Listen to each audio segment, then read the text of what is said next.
जय जोहार, नमस्कार। दैनिक छत्तीसगढ़ चैनल देख रहे हैं आप। मैं हूं आपके साथ अभिजीत कुमार। करते हैं आज की खबरों की शुरुआत सबसे पहली बड़ी खबर के साथ। इससे पहले अगर आप छत्तीसगढ़ प्रदेश के हैं, छत्तीसगढ़ के रोजाना प्रमुख बड़ी खबरें देखना चाहते हैं तो नीचे लाल कलर का सब्सक्राइब बटन दिया है, जिसे दबाकर इस चैनल को आपको सब्सक्राइब करना है। पहली बड़ी खबर आ रही है, छत्तीसगढ़ में गर्मी के अब तक के सारे रिकॉर्ड टूटते नजर आ रहे हैं। मुंगेली में तापमान 47.6 डिग्री सेल्सियस को पार कर गया। अब तक छत्तीसगढ़ में कभी भी इतना तापमान रिकॉर्ड नहीं किया गया है। रायपुर की बात करें तो पारा 45 डिग्री सेल्सियस को भी पार कर गया है। इसके अलावा आने वाले 3 दिनों तक लू के थपेड़े ठीक इसी प्रकार से पड़ने जा रहे हैं। 6 जून को भी बस्तर में तूफानी मौसम बनने की संभावना जताई जा रही है मौसम वैज्ञानिकों के द्वारा, लेकिन मानसून आने में अभी थोड़ा वक्त और है। 16 तक रायपुर पहुंचने की संभावना फिलहाल जताई जा रही है। चलिए बात कर लेते हैं मानसून आने के पहले छत्तीसगढ़ में गर्मी का रिकॉर्ड टूट गया है। ARG की बात करें यानी कि ऑटोमेटिक रेन गेज की बात करें तो इसके माध्यम से मुंगेली में शनिवार को अधिकतम तापमान 47.6 डिग्री सेल्सियस मापा गया। पर इससे पहले इतनी अधिक गर्मी छत्तीसगढ़ के कभी भी किसी भी केंद्र पर रिकॉर्ड नहीं हुई थी और इसको अब तक का सर्वाधिक अधिकतम तापमान माना जा रहा है। इसके अलावा बात करें तो छत्तीसगढ़ में जून का मौसम वैसे भी सबसे गर्म ही रहता है। इस बीच देश के दूसरे इलाकों में पड़ रही भीषण गर्मी का असर भी यहाँ के मौसम पर दिख रहा है। रायपुर से कोरबा और रायगढ़ से लेकर के राजनांदगांव तक पूरे ब्लॉक में दिन का तापमान सामान्य से 5 डिग्री सेल्सियस अधिक रहा। मौसम विभाग के मुताबिक अगले 2 दिनों तक राजनांदगांव, दुर्ग, रायपुर, महासमुंद, बलौदाबाजार, बेमेतरा, जांजगीर चांपा, मुंगेली, रायपुर नहीं, बिलासपुर, कोरबा, इसके अलावा रायगढ़ में यहाँ पर लू चल सकती है अथवा लू चलने जैसी स्थिति बन सकती है। 12,000 से भी अधिक मनरेगा कर्मचारियों का सामूहिक इस्तीफा सामने आ रहा है। रायपुर में उन्होंने चक्का जाम किया। अफसर बोले कि 21 को दबाव बनाने के लिए निकाला गया, ऐसे में हड़ताल चलती रहेगी। दरअसल 21 कर्मचारियों को बर्खास्त करने के आदेश के बाद मनरेगा कर्मचारी गुस्से में है। कर्मचारियों का गुस्सा शुक्रवार को रायपुर की सड़कों पर भी देखने को मिला और ठीक इसी प्रकार के माहौल भी बीते दिन देखने को मिले। बड़ी तादाद में अलग अलग जिलों से मनरेगा कर्मचारी रायपुर पहुंचे। बूढ़ा तालाब के धरने स्थल पर रैली निकालकर ये कर्मचारी सप्रे स्कूल की तरफ बढ़े। वहां पुलिस ने आगे जाने से इनको रोक दिया। सड़क पर ही बैठकर कर्मचारियों ने धरना दे दिया। 2000 से भी अधिक की तादाद में पहुंचे मनरेगा कर्मचारियों ने चक्का जाम कर दिया। तपती दोपहरी में मनरेगा कर्मचारी पूरे गुस्से में अफसरों के खिलाफ नारेबाजी करते रहे। इसके बाद 12,000 से भी अधिक कर्मचारियों का सामूहिक इस्तीफा दिया गया। लोगों ने इस्तीफे का भारी भरकम बंडल अधिकारियों को सौंप दिया। मनरेगा कर्मचारियों ने कहा कि अब ये आंदोलन तब तक चलेगा जब तक हमारी मांगे पूरी नहीं हो जाती। कर्मचारियों ने कहा कि हमें तो नियमित किए जाने का वादा किया गया था, फिर 21 लोगों को काम से निकालकर दूसरे नियमित कर्मचारियों को चार्ज दे दिया गया, सिर्फ इसीलिए ताकि हम आंदोलन बंद कर दें। मगर ये नहीं होगा और ये आंदोलन अनिश्चितकालीन तक यानी कि जब तक हमारी मांगे पूरी नहीं हो जाती तब तक चलती रहेंगी। फिलहाल ये सभी बातें इन कर्मचारियों द्वारा कही जा रही हैं।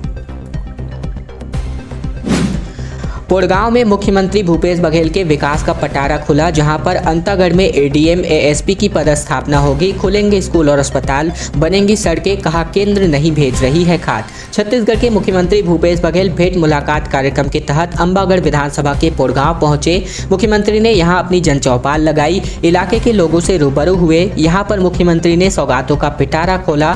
लोगों की मांग के अनुसार अंतागढ़ में ADM और ASP की पदस्थापना करने की घोषणा भी कर दी।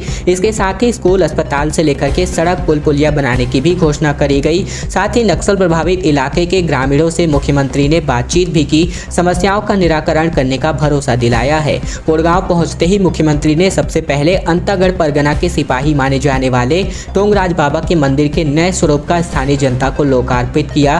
फैक्ट्री बंद थी, इसीलिए बारदाने की पूर्ति नहीं हो रही थी, ये सभी बातें मुख्यमंत्री ने कही। इसके अलावा बात करें तो मुख्यमंत्री ने यहाँ पर टेमरूपानी रोड का चौड़ीकरण करने की घोषणा की। अंतागढ़ में तहसील भवन निर्माण की घोषणा की। अंतागढ़ गोल्डन चौक से लेकर बिजली ऑफिस तक मॉडल रोड निर्माण समेत बड़ी बड़ी यहाँ पर घोषणाएं कोड़गांव वासियों के लिए करी गई हैं। आज से छत्तीसगढ़ से लेकर के मध्य प्रदेश तक पहली फ्लाइट की उड़ान होने जा रही है। मुख्यमंत्री भूपेश बघेल बिलासपुर भोपाल विमान सेवा का शुभारंभ करेंगे। गोधन न्याय योजना पर भी बड़ा तोहफा मिलने जा रहा है। मुख्यमंत्री आज के दिन पूर्वाह्न में ही कांकेर से लेकर बिलासपुर भोपाल बिलासपुर विमान सेवा का वर्चुअली शुभारंभ करने के साथ ही गोधन न्याय योजना के तहत पशुपालक ग्रामीणों, गौठान समितियों एवं स्व सहायता समूहों को 15 करोड़ 37 लाख रुपए की धनराशि का ऑनलाइन अंतरण उनके बैंक खातों में करेंगे। मुख्यमंत्री बघेल दोपहर 12 बजे से कांकेर में अधिकारियों की बैठक लेकर विकास कार्यों की समीक्षा की, विकास एवं निर्माण कार्यों का लोकार्पण किया और mother and child care hospital का उद्घाटन करेंगे। इसके अलावा बात करें तो मुख्यमंत्री भूपेश बघेल जो है वीडियो कॉन्फ्रेंसिंग के माध्यम से बिलासपुर भोपाल बिलासपुर विमान सेवा का शुभारंभ करेंगे। गोधन न्याय योजना के अंतर्गत राशि अंतरित भी करने वाले हैं। हैदराबाद में एक दिन में 5000 ई चालान किया जा रहा है फिलहाल आज के दिन तक। ऐसे में अब रायपुर में भी उतने ही ई चालान करने की, यहाँ पर ई चालान काटने की अब जिम्मेदारी जो है ट्रैफिक व्यवस्थाओं को मिलने जा रही है। शहर में ट्रैफिक व्यवस्था को और अधिक प्रभावी बनाने के लिए एक और कवायद होने जा रही है। हैदराबाद की तरह राजधानी में भी एक दिन में 5000 ई चालान काटने की तैयारी की जा रही है। इसके लिए आवश्यक है कि मशीनों के लिए बजट की मांग करते हुए ट्रैफिक पुलिस ने पुलिस मुख्यालय को प्रस्ताव भेजा है।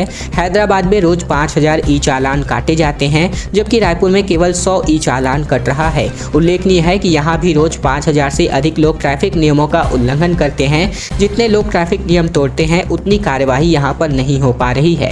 इस कारण यातायात पुलिस अब प्रतिदिन होने वाले ई चालान की संख्या बढ़ाने की तैयारी कर रही है। पिछले दिनों ट्रैफिक पुलिस के अफसर हैदराबाद और दिल्ली गए थे और वहाँ की ट्रैफिक व्यवस्था का अध्ययन करके वापस भी लौटे हैं। यहाँ ऐसा है कि वहाँ सिस्टम जो है हैदराबाद में ई चालान होने पर चालान ट्रैफिक पुलिस के प्रिंटिंग प्रेस में आ जाता है, जहां प्रिंटिंग, फोल्डिंग, QR कोड, पता लिखना आदि का कार्य ऑटोमेटिक मशीन से होता है और इसमें ई चालान राशि के साथ 5 रुपये ई सेवा चार्ज, 15 रुपये पोस्टल खर्च, 5 रुपये APTSP, इसके अलावा यहाँ पर 10 रुपये user charge head of account police department के नाम पर लगता है। इस तरह कुल 35 रुपये अतिरिक्त खर्च में पूरा काम हो जाता है और अभी फिलहाल यहाँ पर इसी प्रकार की व्यवस्था छत्तीसगढ़ के रायपुर में भी होने जा रही है।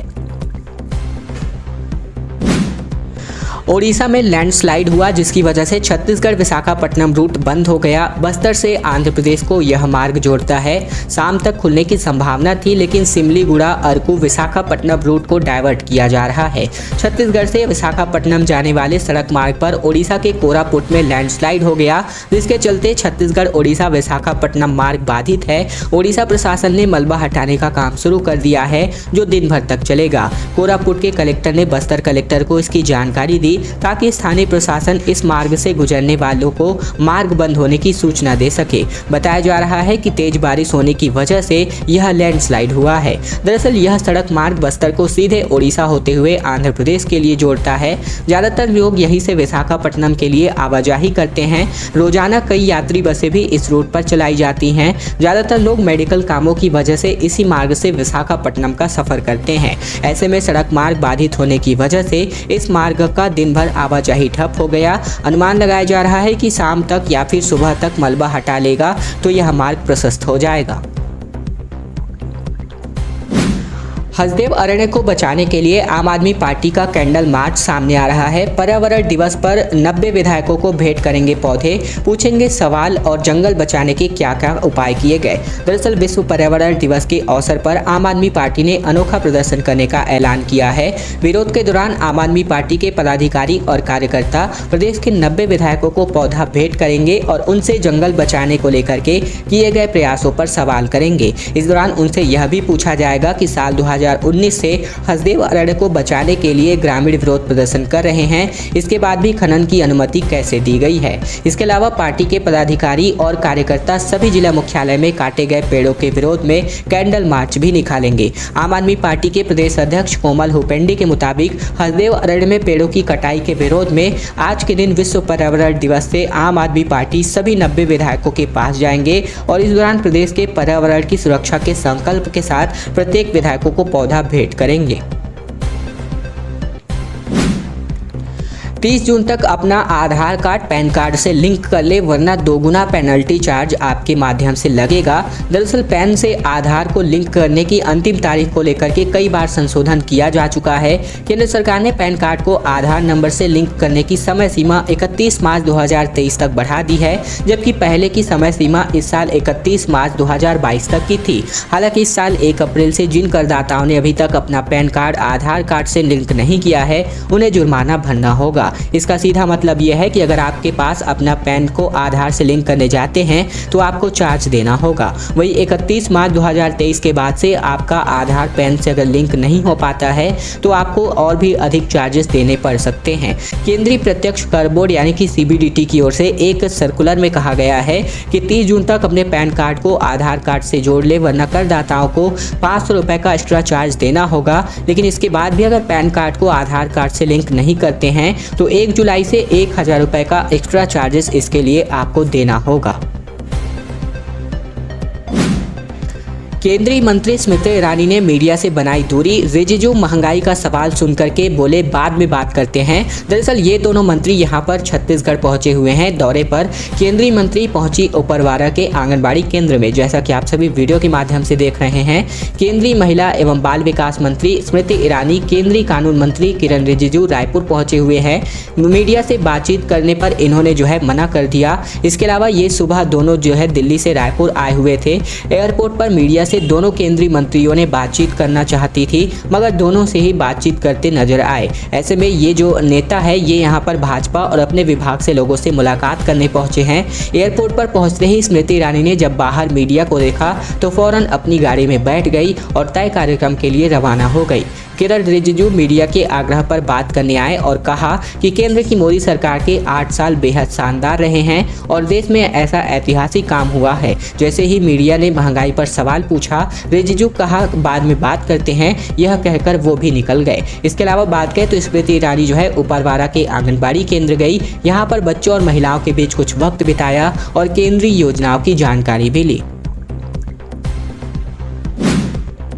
हसदेव पर कुछ लोग सिर्फ राजनीति कर रहे हैं। मुख्यमंत्री भूपेश बघेल ने ये बातें कही और वे अपने घरों की बिजली बंद कर दे फिर मैदान आकर में लड़े, इस प्रकार की बातें मुख्यमंत्री भूपेश बघेल ने कही हैं। दरअसल मुख्यमंत्री भूपेश बघेल ने एक बार फिर से हसदेव अरण्य में पेड़ काटे जाने का विरोध कर रहे लोगों पर निशाना साधा है। मुख्यमंत्री भूपेश बघेल ने कहा है कि कुछ लोग इस मामले में सिर्फ राजनीति कर रहे हैं। कोयला चाहिए तो खदान चलानी पड़ेगी।